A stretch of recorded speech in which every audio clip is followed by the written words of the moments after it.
Episode की शुरुआत में फॉक्स सोचता है कि अभी तक मैंने अपनी जिंदगी में 13 लोगों को मारा है। जिन्हें भी मैंने मारा है वो सब बेवकूफ मेरे सामने बहुत ज्यादा कमजोर थे। उनके चेहरे पे जब डर का माहौल होता है तब देख के मजा आता है, मारने में मजा आता है।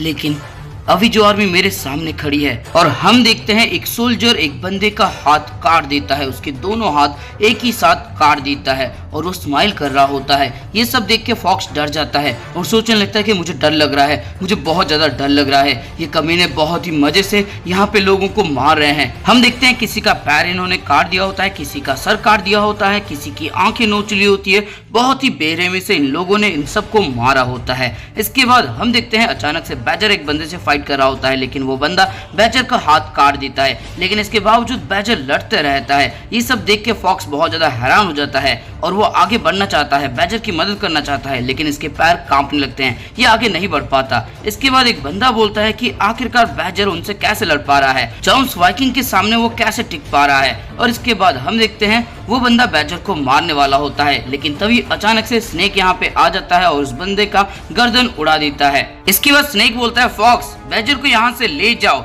आर्मी पीछे हटो, सबके सब पीछे हटो। इसके बाद बैजर फिर से खड़ा हो जाता है और बोलता है कि नहीं, मैं अभी भी लड़ सकता हूँ। और तब स्नेक बोलता है बैजर तुम्हारा बहुत हुआ, अपनी चारों तरफ देखो, आर्मी की ताकत को पहचानने के लिए इन सब का मरना जरूरी था क्या। इसके बाद फॉक्स चिल्ला के बोलता है सब लोग पीछे हट जाओ। आर्मी इसकी बातें सुनते हैं और सब लोग पीछे भागने लगते हैं। तभी कैटल बोलता है कि क्या हुआ, तुम सब कहां भाग रहे हो, मैंने भागने के लिए नहीं कहा था, तुम्हारा गौरव कहां पे गया, तुम सब नॉर्समैन नहीं हो क्या। इसके बाद कैटल खुद नीचे आते हैं और एक बंदे को पकड़ लेते हैं और बोलते हैं कि मैंने तुम्हें भागने के लिए मना किया था, अगर तुम ऐसे भाग जाओगे तो तुम्हें क्या लगता है मैं तुम्हारा उधारी माफ कर दूंगा। इसके बाद वो बंदा हंसने लगता है और बोलता है कि उधारी मिस्टर कैटल आप तबाह होने वाले हैं, आपको समझ में आता है कि गरीब होना कैसा होता है, चाहे ये कितना ही नाइंसाफी क्यों ना हो। आपको किंग के खिलाफ नहीं जाना चाहिए था, हम इसी वजह से आपके खिलाफ नहीं जाते हैं। मिस्टर कैटल आपसे भी बढ़कर ज्यादा ताकतवर कोई इंसान दुनिया में मौजूद है। इसके बाद ये बंदा भी यहाँ से भाग जाता है। तभी हम देखते हैं एक बंदा अटैक कर देता है कैटल के ऊपर।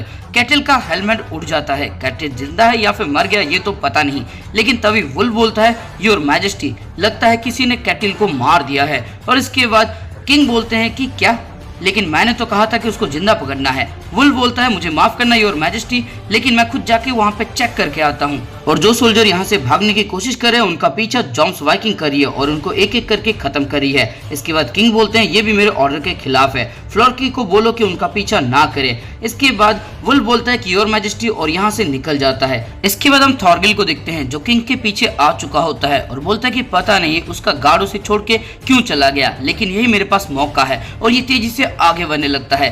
किंग बोलता है कि जितनी भी डेथ बॉडी है उन सबको यहाँ पे ले आओ, हम उनकी फैमिली को वो सब वापस कर देंगे। लेकिन तभी यहाँ पे थॉर्गिल पहुंच जाता है और वो कैन्यूट के ऊपर अटैक कर देता है और बोलता है कैन्यूट ये सर मुझे दे। लेकिन तभी कैन्यूट अपनी तलवार की वजह से इसे ब्लॉक कर लेता है, लेकिन इसकी तलवार टूट जाती है। थॉर्गिल काफी ज्यादा हैरान हो जाता है। ये जो सोल्जर होते हैं वो बोलते हैं थॉर्गिल तुम अचानक से कहां से आ गए। और इसके बाद थॉर्गिल इन दोनों सोल्जर का सर उड़ा देता है और बोलता है कि मैं अभी नर्क से आया हूँ। इसके बाद हम देखते हैं कैन्यूट टूटी हुई तलवार से अपने आप को डिफेंड करने की कोशिश कर रहा होता है। तभी थॉर्गिल बोलता है मैं तो हैरान हो गया योर मैजेस्टी, आपने मेरे अटैक को ब्लॉक कर दिया, आप तो काफी ज्यादा इम्प्रूव कर रहे हैं। और इसके बाद कैन्यूट सोचने लगता है कि एक अटैक की वजह से मेरा राइट हैंड पूरी तरह से कमजोर हो चुका है। और तभी थॉर्गिल चिल्ला के बोलता है बहुत अच्छा है, अब तुम कमांडर की लेवल पे हो, अब मैं तुम्हें आसानी से मार सकता हूँ। और अटैक करने के लिए आगे बढ़ता है, लेकिन तभी कैन्यूट अपना केप इसके ऊपर ढाल देता है जिसकी वजह से ये कुछ कर नहीं पाता। और कैन्यूट एक तलवार उठाने की कोशिश करता है, लेकिन तभी थॉर्गिल इसके पीठ के ऊपर एक जोरदार लात मारता है और उसके बाद इसके मुंह के ऊपर भी एक जोरदार लात मारता है। अपना पैर इसके मुंह के ऊपर रखता है और बोलता है कि मेरे पास खेलने का वक्त नहीं है, मेरे पास ज्यादा वक्त नहीं है, ये सर मुझे दे दे ठाकुर। और ये अटैक करने वाला होता है, लेकिन तभी अचानक से कोई इसके हाथों के ऊपर तलवार घुसेड़ देता है। हम देखते हैं ये वुल्फ होता है। वुल्फ तेजी से भागता हुआ आता है और रोमन रेंज की तरह इसको सुप्लेक्स मार के नीचे गिरा देता है और इसका गर्दन दबोचने लगता है और बोलता है कमीने तेरी हिम्मत कैसे हुई किंग को लात मारने की। थॉर्गिल अपने आप को छुड़ाने की कोशिश करता है लेकिन छुड़ा नहीं पाता और तभी इसकी आंखों के अंदर वो 2 उंगलियां ढाल देता है, लेकिन वुल्फ इसको नहीं छोड़ता, वो उसका गला दबोचने लगता है। थॉर्गिल लगभग बेहोश होने वाला होता है, लेकिन तभी थॉरगिल अपनी उंगलियों की मदद से इसको थोड़ा दूर फेंक देता है और एक गहरी सांस लेता है। तभी कैन्यूट थॉरगिल के ऊपर अटैक करता है, लेकिन वो उसे डॉज करता है और थोड़ा दूर चला जाता है। वुल्फ बोलता है मैजेस्टी वो तलवार मुझे दीजिए और पीछे हट जाइए। इसके बाद हम देखते हैं थॉरगिल वो तलवार निकाल लेता है और वो दिखता है कि बहुत सारे किंग के गार्ड उसके ऊपर अटैक करने के लिए आ जाते हैं। थॉरगिल एक लंबी दहाड़ मारता है और यहाँ से भागने लगता है। इसके बाद कैन्यूट बोलता है वुल्फ उसका पीछा मत करो, तुम्हें बहुत ज्यादा चोट लगी है। मैंने अपने गार्ड को हटा दिया, लेकिन उससे ज्यादा इंपॉर्टेंट ये है कि वो बहुत ज्यादा हिम्मत वाला इंसान है। मैं चाहता हूँ कि वो मेरे लिए फिर से काम करे। तभी यहाँ पे किंग के जितने भी गार्ड्स होते हैं सबको बुलाया जाता है और सबके सब यहाँ पे आने लगते हैं। स्नेक ये सब देख के हैरान हो जाता है और सोचने लगता है कि ये सब क्या हो रहा है, क्या ये सब थॉरगिल ने किया। इसके बाद स्नेक कैटल के पास आता है और उसे चेक करता है। पता लगता है कि वो जिंदा है, बस उसकी एक आंख फूट चुकी है। इसके बाद स्नेक बोलता है तुम्हारी किस्मत अच्छी है कि तुम्हें सोल्जर ने पहचाना नहीं। इसके बाद ये कैटल को उठाने की कोशिश करता है, लेकिन कैटल बहुत ज्यादा भारी होता है। स्नेक बोलता है चुपचाप मर के यहाँ से बचने की कोशिश मत करना, तुम इतनी आसानी से नहीं जा सकते। तुम हारे हुए कमांडर हो, उसके लीडर हो, तुम्हें इन सब की जिम्मेदारी लेनी होगी। Iron fist cattle. इसके बाद हम अनहेड को देखते हैं। अनहेड बोलती है ये आवाज मैं सुन सकती हूँ, जब मेरा गांव जलाया गया था तब भी ऐसी ही आवाजें आ रही थी। ये दुनिया तबाह होने की आवाज है, यहाँ पे लोग फाइट कर रहे हैं ना, है ना। और तब एनर बोलता है कि तुम्हें इसकी परवाह करने की जरूरत नहीं है, अब हम स्लेव नहीं हैं, हम इस फार्म को छोड़ के जा रहे हैं, इस लड़ाई से हमारा कोई लेना देना है नहीं। और तब अनहेड बोलती है हम कहाँ पे जा रहे हैं, और तब लीव बोल रहे हैं हम हमारे गांव जा रहे हैं, वो थोड़ा सा ठंडा है लेकिन बहुत अच्छी जगह है। इसके बाद अनहेड बोलती है क्या वहाँ पे स्लेव्स हैं, क्या वहाँ पे जंग होती है। और इसके बाद लीव बोलते हैं अगर मैं तुमसे ऐसा कहूंगा कि वहाँ पे जंग नहीं होती तो ये झूठ होगा, हमने एक बार वहाँ पे जंग लड़ी थी। इसके बाद अनहेड बोलती है मैं नहीं जा रही, मैं कहीं पे भी नहीं जा रही हूँ, गार्डर और मेरे बच्चे मेरा इंतजार कर रहे होंगे, मैं तो तुम्हारा शुक्रगुजार करने के लिए आई थी। तुम्हारा शुक्रिया थॉरफिन, एनर, तुम्हारा बहुत बहुत शुक्रिया। मुझे ऐसा लगा था कि जैसे इस नर्क में मैं अकेली जा रही हूँ, लेकिन तुमने मेरी मदद की, तुम्हारा शुक्रिया। लेकिन एनर सुबह सुबह तुमसे बातें करना, तुम्हारी कहानियां सुनना, उन सबको मैं बहुत ज्यादा एंजॉय करती थी। इसके बाद अनहेड अपनी आंखें बंद कर लेती है। एनर बोलता है कि अनहेड नहीं, अनहेड नहीं, तुम जा नहीं सकती। अनहेड तुमने कहा था कि तुम अपने बच्चे को बचाओगी, तुम्हारे पेट में जो बच्चा पड़ रहा है तुम उसे बचाओगे, उठो अनहेड, तुम्हें उठना ही होगा। इसके बाद अनहेड को होश फिर से आ जाता है और अनहेड बोलती है कि मेरा बच्चा कब से दूसरी दुनिया में जा चुका है, वो सब मर चुके हैं, जिनसे मैं प्यार करती थी वो सब मर चुके हैं। अब इस दुनिया में जिंदा रहने का क्या मतलब है, इस दुनिया में मेरे लिए अब कुछ नहीं बचा, मैं क्यों जिंदा रहूंगी। इसके बाद अनहेड फिर से बेहोश हो जाती है। एनर बोलता है क्योंकि लेकिन तभी थॉरफिन एनर को धक्का देता है और वो अनहेड को सीपीआर देने लगता है और बोलता है कि मैंने अपने पापा से ये टेक्निक सीखी थी, मरे हुए को हम जिंदा कर सकते हैं। एनर तुम इससे जोरों जोरों से बातें करते रहो। एनर बोलता है अनहेड मत जाओ, प्लीज अनहेड मत जाओ, मैं तुमसे प्यार करता हूँ, मुझे तुम्हारी जरूरत है, मैं चाहता हूँ कि तुम मेरी कहानियां सुनो और उस कहानियां सुन के तुम हंसो, मेरे साथ जिंदा रहो। अनहेड प्लीज जिंदा रहो, मैं चाहता हूँ कि तुम मेरे साथ जिंदा रहो, अनहेड मत जाओ। इसके बाद थोड़ी देर बाद का सीन दिखाया जाता है जहाँ पे एनर अभी भी सीपीआर दे रहा होता है। थॉरफिन बोलता है एनर अब बस करो।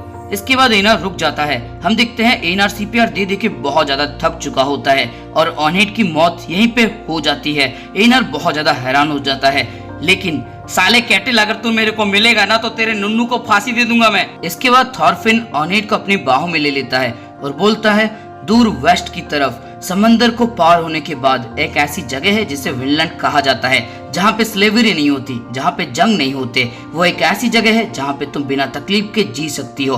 अनहेड चलो सब मिलके वहाँ पे चलते हैं और विनलैंड में एक शांति प्रिय देश बनाते हैं। इसके बाद एनर के आंखों से आंसू निकलने लगते हैं। तभी यहाँ पे स्नेक कैटल को लेके आ जाता है और बोलता है कि हे तुम सब यहाँ पे क्या कर रहे हो। इसके बाद एनर देखता है कैटल को और उसे बहुत ज्यादा गुस्सा आता है। एनर यहाँ से उतर के आता है। थॉरफिन उसे रोकने की कोशिश करता है, लेकिन एनर नहीं रुकता और बोलता है कैटल साले कमीने कहीं के, तुमने अनहेड को मारा है, कमीने मैं तुम्हें मार दूंगा। और वो आगे बढ़ने लगता है, लेकिन थॉरफिन उसे रोकता है और बोलता है एनर मास्टर को मार के कोई फायदा नहीं होने वाला है। लेकिन एनर इसकी बातें नहीं सुनता, इसके मुंह के ऊपर एक जोरदार पंच मारता है, इसको थोड़ा दूर करता है और वो आगे बढ़ने लगता है। तभी स्नेक बोलता है अच्छा तो अनहेड मारी गई। इसके बाद थॉरफिन फिर से एनर को रोकने के लिए आता है और बोलता है एनर रुक जाओ, एनर अपनी आंखें खोलो, होश में आओ एनर। और हम देखते हैं एनर पूरी तरह से बेकाबू हो चुका होता है, वो बिल्कुल भी कंट्रोल में नहीं होता। और तभी थॉरफिन एक जोरदार पंच मारता है एनर के मुंह के ऊपर। इसके बाद एनर एकदम से होश में आ जाता है और वो घुटनों के बल बैठ के रोने लगता है। इसके बाद थॉरफिन एनर के पास जाता है और बोलता है एनर मास्टर को मारने से तुम्हारा गुस्सा शांत नहीं होगा, इस गुस्से की वजह से तुम्हें और भी ज्यादा गुस्सा आएगा और इसकी वजह से एक के बाद एक लोग मारे जाएंगे। मैं उस नर्क में पहले ही फंस चुका था, मैं बहुत लंबे समय के लिए वहां पे फंसा हुआ था, प्लीज एनर उस नर्क में मत पड़ना। इसके बाद एनर फूट फूट के रोने लगता है। थॉरफिन उसे गले लगा लेता है और वो खुद भी रो रहा होता है। इसके बाद हम देखते हैं ये दोनों अनहेड की समाधि के पास बैठे होते हैं। इन्होंने अनहेड की समाधि बना दी होती है और दोनों बहुत ज्यादा दुखी होते हैं। तभी बगाई बोलता है डैड और लीव बोलते हैं कि हाँ मैं समझ गया, तुम जाने की तैयारी करो। इसके बाद हम थॉरफिन को देखते हैं जो काफी ज्यादा बदला बदला लग रहा होता है। वो अपनी हाथों को मुट्ठी करता है और बोलता है अभी भी भगवान हमें देख रहे होंगे, हम यहाँ पे खड़े हैं, भगवान हमें देख रहे होंगे। लोग अपने माँ बाप अपने दोस्तों को खो देते हैं, बच्चे एक दूसरे को मार देते हैं, भगवान ये सब स्वर्ग से देख रहे होंगे। इसके बाद थॉरफिन आगे बढ़ने लगता है। लीव बोलते हैं थॉरफिन तुम कहाँ पे जा रहे हो, तुम्हारा क्या इरादा है। इसके बाद थॉरफिन बोलता है मैं कैन्यूट से मिलने के लिए जा रहा हूँ। लीव हैरान हो जाते हैं और बोलते हैं क्या बोल रहे हो तुम। और इसके बाद थॉरफिन बोलता है कि मास्टर अभी भी जिंदा है, उन्हें जिंदा नहीं पकड़ा गया है, यानी कि ये जंग अभी भी खत्म नहीं हुई है, शायद मैं कुछ लोगों की जान बचा सकता हूँ। इसके बाद लीव बोलते हैं ये सब बेकार है, हमें यहाँ से तुरंत जाना होगा। थॉरफिन तुम ऐसा क्यों कर रहे हो। थॉरफिन इस बार चाहे कुछ भी क्यों ना हो जाए, मैं तुम्हें इस बार आइसलैंड लेके ही जाऊंगा। इसके बाद थॉरफिन बोलता है बहुत पहले आपने मुझे कहा था कि हमारे पूर्वज जंग से भाग के आइसलैंड आ गए थे, तब मुझे काफी ज्यादा बुरा लगा था, लेकिन अब मुझे उनके ऊपर गर्व है। कैन्यूट के पास 100 लोगों की आर्मी है, चाहे कितनी ही खराब परिस्थिति क्यों ना हो जाए, उन सबसे मैं बच के वापस आ सकता हूँ। इसके बाद थॉरफिन आगे बढ़ने लगता है और तब लीव बोलते हैं थॉरफिन जल्दी वापस आना, हम यहाँ से निकलने की तैयारी कर रहे हैं, अपने आप को ज्यादा मुश्किल में मत डालना, चाहे कुछ भी क्यों ना हो जाए, इस बार मैं तुम्हें आइसलैंड लेके जाऊंगा थॉरफिन। दोस्तों अब थॉरफिन क्या करने वाला है, क्या वो कैन्यूट को समझाने की कोशिश करेगा, क्या कैन्यूट इसकी बातों को समझेगा, क्या कैन्यूट इससे फाइट करने की कोशिश करेगा, या फिर थॉरफिन को अपने आप को बचाने के लिए उनसे लड़ना पड़ेगा, या फिर थॉरफिन खुद ही भड़क जाए।